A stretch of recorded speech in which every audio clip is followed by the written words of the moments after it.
Kalau kita mau bergerak, aktivitas, datang rezeki. Ya, Anda lapar, haus. Kalau diam aja nggak akan selesai hausnya. Tapi kalau Anda ke belakang tanya, Pak, maaf saya tuh haus sekali. Keluarlah air minum dari DKM.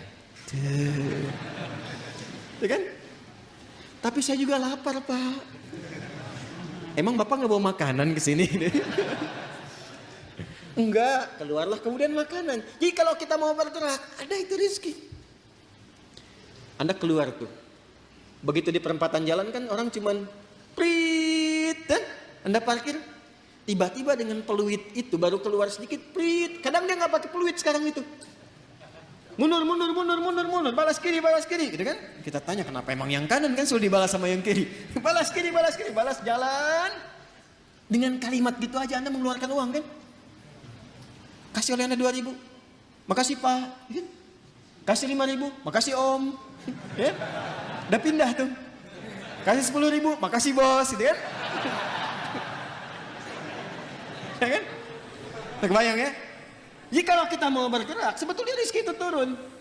Hanya nanti ada yang diakumulasikan, ada yang diberikan seketika. Ada yang sifatnya akumulatif. Sebetulnya hasil ikhtiar Anda hari ini, cuman mungkin diberikannya besok. Pernah nggak Anda cari pekerjaan? Bahasa manusia ditolak di sini, tolak di situ, tolak di sini. Pernah ya begitu ya?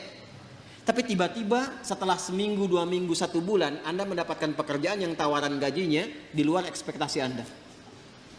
Pak, mau nggak nih? Ada peluang 9 juta. Ternyata itu hasil ikhtiar Anda dari hari pertama, kedua, ketiga dapatnya itu. Paham sekarang ya? Itu hukum pertama. Jadi nggak bisa mendapatkan rezeki dengan diam. Selalu ada ikhtiar. Tapi jangan sampai ikhtiar itu, awas, ditempuh dengan bentuk yang negatif. Atau didapatkan dengan cara ikhtiar misalnya, maaf ya, bukan dalam gerak yang positif. Negatif itu kan bisa maksiat, ya, atau pengertian yang kedua, tidak bergerak sehingga sakit. Dengan sakit itu rezeki datang. Paham nggak? Anda nggak minum sampai sakit, tuh kan? Nah, begitu sakit, tiba-tiba datang orang nengok, bawa buah, gitu kan? Bawa makanan. Jangan diikhtiarkan dengan sakit untuk mendapatkan itu. Paham? Atau yang kedua, dengan cara maksiat. Seseorang menempuh maksiat, menempuh cara yang tidak dibenarkan, yang menimbulkan persoalan. Sesuatu yang menimbulkan persoalan, kemudian persoalan itu bisa diurai sehingga lurus kembali. Keadaan yang lurus, benar, gak ada soalnya, itu disebut dengan halal namanya. Dari kata ahalla yuhillu. Kata ahalla dari kata halla.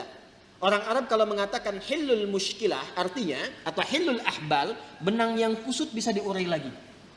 Sehingga dia menjadi lurus. Sesuatu yang lurus yang tidak ada persoalannya disebut dengan halal namanya. Jelas? Nah, maka ketika Anda menempuh mencari rezeki ini, carilah yang lurus-lurus saja.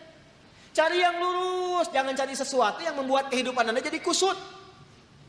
Karena itu segala bentuk pintu yang mengantarkan pada kekusutan hidup, yang memungkinkan Anda menjadikan hidup bermasalah, dilarang oleh Allah. Jangan lakukan ini, jangan kerjakan ini.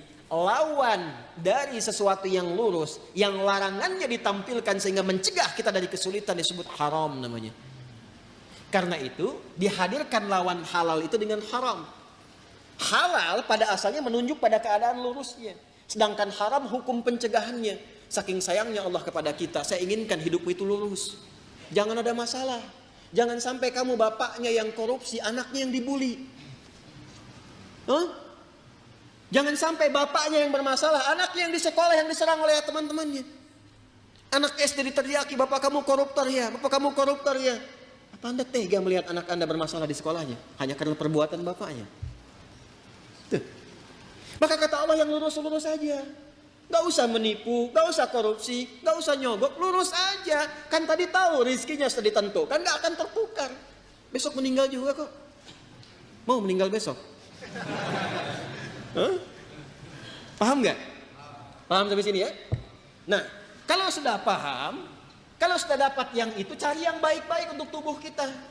Tadi jangan sampai mendapatkan sesuatu, betul cara dapatnya halal. Cuman mengonsumsi yang lain yang kira-kira nggak sehat untuk tubuh. Dapat harta dengan halal, beli durian. Durennya bagus, tapi kalau makan duren 100 biji, kan masalah. Maka idealnya dapatkan dengan cara yang benar, konsumsi dengan cara yang menyehatkan. Cara yang menyehatkan itu bahasa Arabnya thayyib. Dari kata tabba, ya kan? Orang yang berkontribusi membantu supaya sehat disebut tabib. Bahasa kitanya dokter. Maka Allah tegaskan supaya kita nggak banyak nanya lagi, kulu mimma fil ardi halalan. Itu maksudnya. Halalan thayyibah. Ya. Jadi mencari rezekinya di mana? Halo? Di langit telah ditetapkan rezeki. Diturunkan ke mana?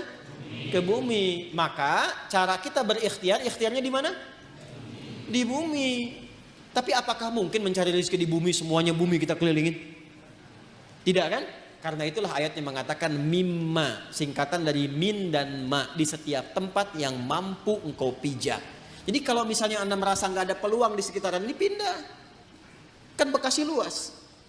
Itu baru Bekasi. Nggak ada di PTM pindah PJS, nggak ada PJS pindah Greenview, nggak ada di sini pindah Pekayon. Pekayon aja masih luas. Nggak ada di selatan pindah utara. Nggak ada utara, pindah timur. Ya kan? Nggak ada di timur, pindah dari kota ke kabupaten, Kabupaten Bekasi. Nggak ada di situ, geser, pindah Depok. Nggak ada Depok, pindah. Banyak sekali tempat bisa dipijak. Jadi jangan jadikan alasan ketika nggak menemukan di satu tempat, Anda berbuat maksiat. Bukan Anda di sana maksudnya ya, ini contoh aja umum. Jadi jangan jadi alasan, kalau Anda tidak mendapatkan di satu tempat, jangan jadikan pijakan itu untuk berbuat maksiat.